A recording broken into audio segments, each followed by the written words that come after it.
Alors Atlas, c'est le film produit et dans lequel joue Jennifer Lopez, J-Lo pour les intimes, et nous sommes tous intimes de Jennifer Lopez. Euh, oui, oui, j'assume ce que je viens de dire. Peux-tu nous raconter l'histoire, James? Ah, oh, bah oui, c'est une innombrable parmi tant d'autres histoires sur l'intelligence artificielle, voilà, voilà, des robots qui sont créés par la main de l'homme et bah, qui s'émancipent un peu. Et donc, du coup, forcément, il y a un robot qui décide de se révolter et donc, du coup, voilà, qui quitte la Terre en ayant tué plusieurs millions d'êtres humains. Et du coup, en fait, 28 ans plus tard, Atlas, donc joué par Jennifer Lopez, qui a un lien avec ce robot, mais on ne le connaît pas au début. On sait juste qu'ils ont grandi entre guillemets ensemble. Et ben 28 ans plus tard, elle se fait enrôler par la NASA, par le gouvernement américain, pour mener une mission pour aller détruire ce sacré méchant robot, intelligence artificielle qui se nomme Arlan. Ouais, c'est ça, hein, parce il veut venir sur Terre, enfin revenir pour tous nous tuer et en terminer avec, avec l'humanité. Alors, un Écoute. pitch, je dois le dire, je dois l'avouer, je l'ai fait un peu exprès, un pitch un peu bah, connu, vu des dizaines, centaines de fois à travers l'écran. Alors, j'ai allumé ma télé hein, et j'ai regardé Atlas sur Netflix en me disant, voilà, je vais me faire chier. Clairement, je me suis dit ça. Et en fait, j'ai plutôt passé un très bon moment. Eh beh, je vais te dire la même chose, moi aussi. Alors c'est vu et revu, hein, Ouais, rien qu'à la lecture du pitch sur Netflix, tu te dis: «OK, c'est encore cette histoire-là de l'IA renégate», et oui, c'est encore cette histoire-là. Il y a pas vraiment de surprise, il y a pas vraiment de cliffhanger, il y a pas vraiment, de surprise, je le redis parce qu'il y en a vraiment pas.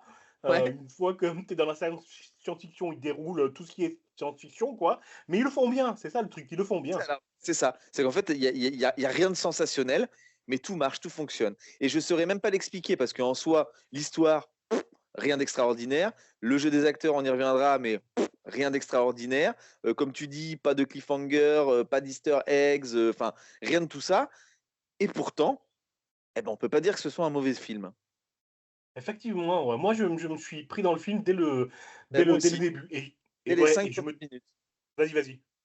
Non, je disais, dès les 5 premières minutes, comme toi, je me suis pris dans le film et je m'en suis pas détaché. Et pourtant, il dure 2 heures, donc on aurait pu vite s'en lasser. Donc voilà, j'ai aimé, franchement, une bonne surprise, mais entre guillemets, bah, inexplicable. Ouais, moi, je pense, que c'est dû aussi à l'univers qu'il décrit. Il décrit bien sa mythologie dès les premières secondes, quoi. Dès le début du film, tu dans l'histoire parce qu'il montre la destruction enfin le génocide, humain par les IA. Il y a une recherche sur, les il y a de bons effets spéciaux, faut le dire aussi, hein. Pour Très un bon. petit film comme ça, il y a j'ai trouvé qu'il y avait de super bons effets spéciaux, au moins dans la première heure. On parlera de la deuxième heure, sans doute un peu plus tard. Mais il y a de bons effets spéciaux et tu crois au monde qu'il te présente. C'est vrai, je peux pas te contredire parce que tu crois au monde qu'il te présente. Et puis tu t'attaches en fait, pour ces personnages, puis tu as quelque part envie de savoir. Alors moi j'aime toujours les films, hein, de science-fiction, surtout quand ça parle d'IA, même si je dis c'est vu des dizaines, des centaines de fois. Mais parce que j'aime savoir comment est-ce que le réalisateur ou le scénariste va va, va dérouler l'histoire et va faire de cette IA, qu'est-ce qu'il va faire de cette IA? Et c'est vrai que dans 99 des cas, les IA, sont les méchantes, voilà, Terminator, iRobot, voilà, les IA prennent le pouvoir et donc du coup, ça devient les méchants, à tuer et à exterminer à tout prix. Ce que j'ai aimé dans ce film, alors sans rien spoiler, c'est que, on ne sait pas trop. Dès le début du film, on nous pitch une IA méchante, mais tous ne le sont pas. L'humanité continue à faire appel à l'intelligence artificielle, donc voilà, on ne sait pas trop où ça veut nous mener. J'ai eu un gros espoir aux trois quarts du film en me disant ah en fait ça se retourne complètement et finalement pas spécialement, mais en tout cas on laisse la porte ouverte à une IA pas forcément méchante, mais mal utilisée qui peut le devenir. Alors, sur, l'IA toujours méchante, pardonnez-moi, j'ai toussé. Sur l'IA toujours méchante, il y a un super film qui est sorti il y a récemment, qui Bah, s'appelle Le The Creator. Créateur. The Creator. Heu, Bah oui, bah tu l'as ça vu? c'est ça c'est le Mmh. film de science-fiction par excellence. C'est-à-dire que et c'est pour ça que je disais 99 parce que je voulais y venir Mmh. après, hein, je suis désolé, je te coupe, je voulais y venir après. C'est que le 1 le seul film où j'ai vu que j'ai vu de science-fiction où l'IA ne passe pas pour la méchante, c'est The Creator et ce film, il est splendide, mais c'est je crois qu'on en avait déjà parlé, hein, dans une de nos émissions en début d'année, hein. Mais c'est le film, il est sans faute et c'est un chef-d'œuvre de bout en bout visuellement, scénaristiquement, tout. Ouais, c'est un film de Gareth Edwards et effectivement, si vous l'avez pas vu, faut vous le procurer, quoi. C'est vraiment un super film et on revient à Atlas, même les personnages tu dis que les personnages, on s'y attache et cetera. Alors oui, on s'y attache et même en dépit de leur, j'allais dire, inefficacité, c'est pas vraiment le mot, mais de leur, ils Non sont écrits prestance. comme des stéréotypes. Voilà, Voilà, c'est tout. ils ont pas de prestance, ouais, tu as raison. Ouais. Et c'est pas grave, on y croit quand même. Et je pense que Mais c'est oui, vraiment parce qu'il y a toute la mythologie derrière, auquel on adhère dès le départ, et aux effets spéciaux, et du coup, allez, d'accord, on y va, vas-y, Gillo, on y va, on y croit. ouais. Mais franchement, c'est vraiment inexplicable, hein. Je trouve que ce film est un coup de poker hors norme. Voilà, c'est le mec, on pensait qu'il partait avec, un 3 et un 7 dépareillés et le mec, il nous a sorti une paire d'as, quoi. Mmh. Est-ce qu'on parle du jeu d'acteur de Jennifer Lopez? Alors Jennifer Lopez, moi, j'adore l'artiste, en tout cas la chanteuse. Mais je trouve mais pardon, hein, avec tout le respect que j'ai pour elle, je trouve qu'elle joue vraiment très mal, toujours de la même manière. Quand elle veut faire une expression: «Oh j'ai peur», «Ah attention, je vous préviens dans la phrase d'avant que je vais avoir peur», «Oh j'ai peur», faut que je joue la peur. Voilà et elle est comme ça dans tous ses films, hein. Elle a joué dans Un mariage trop parfait, qui était un très bon film aussi avec Matthew McConaughey, dans Coup de foudre à non pas Notting Hill, pardon, Coup de foudre à Manhattan, mais elle joue toujours de la même manière. Et qu'elle veuille faire transparaître à l'écran, ben, on a toujours l'impression de voir la même personne. Ouais, elle est très scolaire dans son jeu. Oui.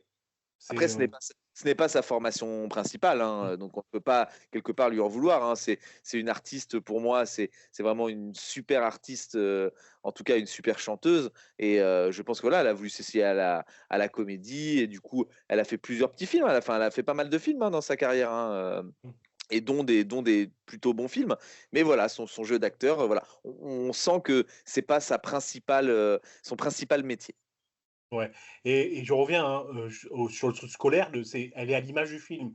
Le film est très scolaire. Par exemple, pour nous montrer qu'elle est très intelligente, dès les premières images, enfin, dès les premières minutes de son apparition à l'écran, elle remporte une partie d'échecs, contre une intelligence artificielle. Waouh! Ça, elle est intelligente Ah, pour faire ça. eh, bravo, hein, il y a que les meilleurs qui arrivent, hein. Ouais. Donc voilà, c'est vraiment construit en stéréotype. Le jeu d'acteur est aussi très stéréotypé, le scénario est très stéréotypé, tout est Le très stéréotypé et ça marche. ouais, ça marche quand même, eh. Le méchant Harlan, je connais pas cet acteur, et bon, je dois avouer que il joue un robot, mais un robot donc qui doit pas laisser transparaître d'émotions et j'ai trouvé qu'il le jouait plutôt bien, bon pour continuer sur le jeu d'acteur, hein, parce que à part Jennifer Lopez, sinon le jeu d'acteur est bon. Le gros gâchis pour moi, c'est Mark Strong qui prend un rôle là où allez, tout compilé, il doit avoir, 4 minutes 22 de minutes à l'écran alors que c'est pour moi un des meilleurs acteurs, anglais qui existent. Ouais, je te plus sois sur ça, ouais. Mais bon, c'est pas grave, écoute. Il donne un certain cachet au film, c'est bien aussi. Ouais, mais je m'attendais à ce qu'il fasse plus de choses. Voilà. Mais bon, après, la fin arrive un peu vite. La seule chose que j'ai peur avec Atlas, c'est que ça fonctionne et qu'ils veuillent nous faire des suites. Et on le sent bien arriver. En tout cas, il laisse des portes ouvertes à la fin du film. Et là, par contre, ça me fait peur. Ouais, des très grosses portes ouvertes et je ne sais pas, heu, aujourd'hui si, excuse-moi, je sais, je me contredis, mais c'est un triomphe, mais pour Netflix. Ils ont pas encore donné, ils ont pas encore donné les chiffres, mais a priori, pour Netflix, c'est un succès. C'est un succès. En tout cas, on voit qu'on peut encore faire de bons films de science-fiction et on espère que Zack Snyder le regardera avec attention. Ouais, par contre, je précise, hein, j'ai quand même l'impression qu'on est les seuls les seuls à avoir aimé, mais après c'est pour la critique presse, mais la critique presse a été très, Oui, je l'ai heu, regardé, je l'ai trouvé dur. J'ai trouvé dur. Franchement, je l'ai mmh, trouvé dur. Parce que oui, c'est pas le chef-d'œuvre, ça vaut pas un 4 sur 5, mais je crois que la critique presse, elle est entre 2 et 2,5 sur 5, je crois. ouais, c'est ça, ouais. Et je la trouve un peu dure parce que franchement, on peut pas dire que c'est un mauvais film et qu'on s'ennuie devant. Et pourtant, vous savez comme on est critique, hein, chers auditeurs, Mmh. et franchement, on peut pas dire que ce soit un film qui vaille 2, 2,5 quoi. Il vaut entre 3 et 3,5. Ceci est un extrait de Et alors, toute l'actualité culturelle, ou presque. Écoutez l'intégralité de l'émission disponible sur toutes les plateformes de streaming audio ou sur notre site internet lanuitdudimanche.fr. Merci.